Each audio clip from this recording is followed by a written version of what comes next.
Hello students, आज मैं जो है मैथ सब्जेक्ट के अंतर्गत टॉपिक जो है हमारा है एरिया यानी क्षेत्रफल। क्षेत्रफल की बात करें तो क्षेत्रफल तो जैसे त्रिभुज का क्षेत्रफल हुआ, वृत्त का क्षेत्रफल हुआ और चतुर्भुज का, यानी तमाम तरह के कंस्ट्रक्शंस हैं, उनके एरिया निकालने होते हैं। लेकिन मैं आज आपको पहले त्रिभुज के बारे में बताता हूँ। त्रिभुज का क्षेत्रफल कैसे निकाला जाता है। त्रिभुज यानी कि जो तीन रेखाओं से मिलकर जो आकृति बनती है उसे त्रिभुज कहते हैं। त्रिभुज में तीन भुजाएं होती हैं। त्रिभुज भी कई तरह के होते हैं। जैसे एक त्रिभुज होता है जिसकी तीनों भुजाएं असमान होती हैं, यानी बराबर नहीं होती हैं, उन्हें विषमबाहु त्रिभुज कहते हैं, यानी स्केलेन ट्रायंगल्स। दूसरा होता है समद्विबाहु त्रिभुज, यानी उसकी दो भुजाएं आपस में बराबर होती है, एक विषम होती है। और उसके बाद होता है समबाहु त्रिभुज, यानी जिसकी तीनों भुजाएं बराबर होती हैं। तो मैं विषमबाहु त्रिभुज से अपनी बात शुरू करता हूँ। यानी विषमबाहु त्रिभुज का क्षेत्रफल किस तरह से निकाला जाता है। तो विषमबाहु त्रिभुज में जैसे मान लीजिए मैंने बनाया हुआ है विषमबाहु त्रिभुज। इसकी एक भुजा 3 सेंटीमीटर की, एक 4 सेंटीमीटर की और एक 5 सेंटीमीटर की। तो विषमबाहु त्रिभुज का जो क्षेत्रफल होता है, यानी एरिया ऑफ विषम यानी एरिया ऑफ स्केलेन ट्रायंगल्स, उसका फार्मूला होता है।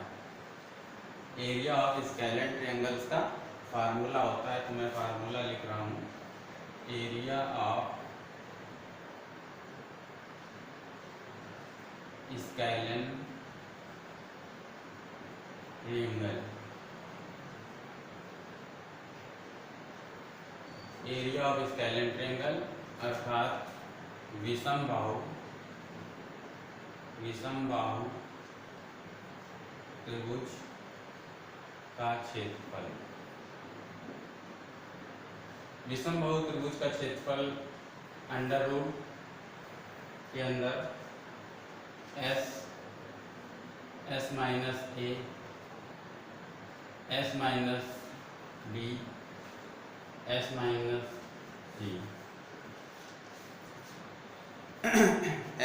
S minus A, S minus B, S minus C. तो अब जो है विषमबाहु त्रिभुज में ए बी सी तो हमारी भुजाएं हो गई, लेकिन जो है एस क्या है।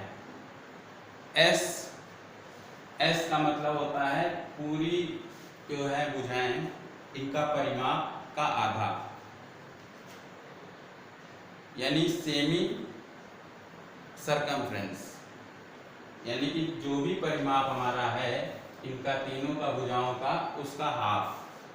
तो हम इसको इस फार्मूले से इंडिकेट कर सकते हैं, S equal to A plus B plus C upon 2।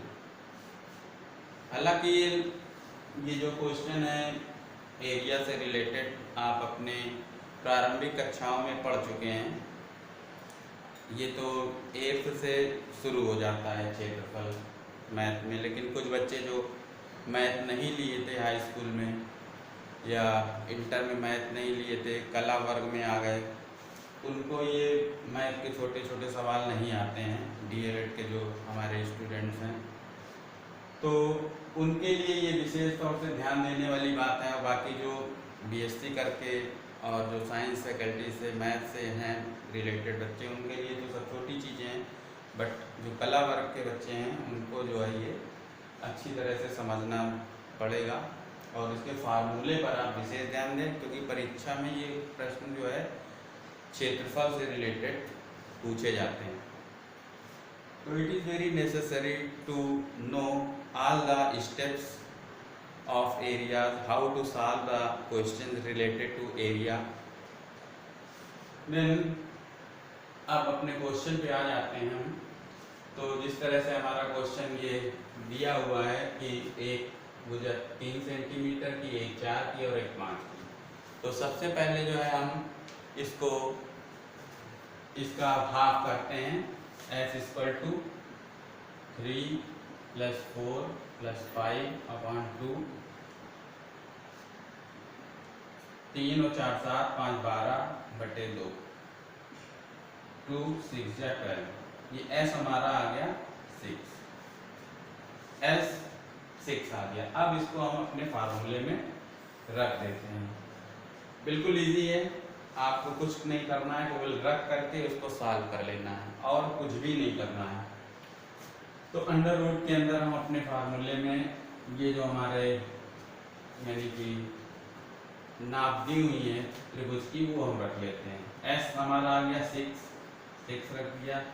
6 minus a हमने माना है 3 को, फिर b हमारा है 4 तो 6 - 4, फिर c हमने माना है 5 को तो 6 - 5। अब इसको हम सॉल्व कर लेते हैं। यहाँ पर इक्वल का साइन जरूर लगाइए आप। अब इसको जब सॉल्व करेंगे 6, अब इसमें जो ब्रैकेट के बाहर जो संख्याएं दी होती हैं, जो भी डिजिट ब्रैकेट के बाहर होता है उसका मतलब होता है मल्टीप्लाई, यानी उसमें गुणा करना है। तो it is very necessary to know the outer side of digit will be multiplied in the inner side of the bracket digits. तो 6 में 3 माइनस कर देंगे, 3 बचा, फिर 6 में 4 माइनस कर दिया तो 2 बचा, फिर 6 में 5 माइनस कर दिया तो हमारा 1 बचा। अब इनको हम मल्टीप्लाई कर लेंगे, ब्रैकेट मीन्स मल्टीप्लाई। 6 × 3 × 2 × 1, तो 6 3 जा 18 × 2 × 1। अब इसमें 18 2 जा 36 और 1 का मल्टीप्लाई करें तो 1 ही आ जाएगा। अब इसमें जो है इसका हम स्क्वायर निकालेंगे, यानी वर्गमूल। तो 36 का निकालते हैं। तो आप लोगों को अगर वर्गमूल निकालना आता हो तो वो भी मैं आपको बता रहा हूँ पहले रफ वर्क में कि वर्गमूल कैसे निकाला जाता है। यहाँ पर रफ वर्क में दे रहा हूँ। तो जो बच्चे नहीं जानते हैं वर्गमूल निकालना, उनको मैं बहुत ही आसान विधि जो है गुणनखंड विधि से वर्गमूल निकालना बता रहा हूँ। अब जैसे 36 है तो इसमें हम 2 का डिवाइड करेंगे। 2 1 जा 2, 2 8 जा 16, 2 2 9 जा 16।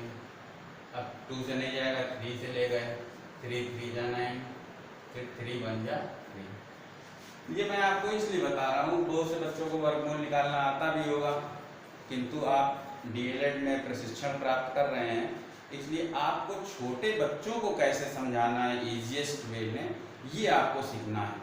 आपको अपने लिए नहीं सीखना है कि मुझे गणित का सवाल आता है या नहीं आता।